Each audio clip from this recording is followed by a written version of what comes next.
You can see what you did. I cannot look. Okay, so what you're going to do is we're going to be adding decimals on this page.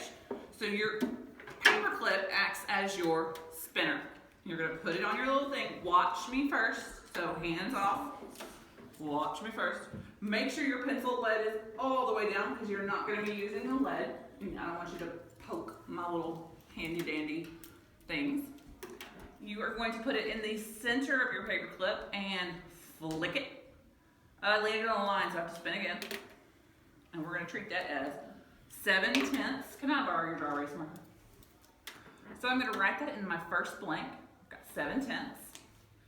And then I'm going to spin again. And I've got 7 3/10. 1. Carry it over. Carry it over to the where? 0. To the ones place. 1 plus 0 plus 7. 8. So is my answer 80? No. It's What do I do? 8.0. 8 and 0/10. Okay? So I would write that in the solution place. And then I move on and do the next one. So here's your marker back, there's your pencil back, and y'all may go to town.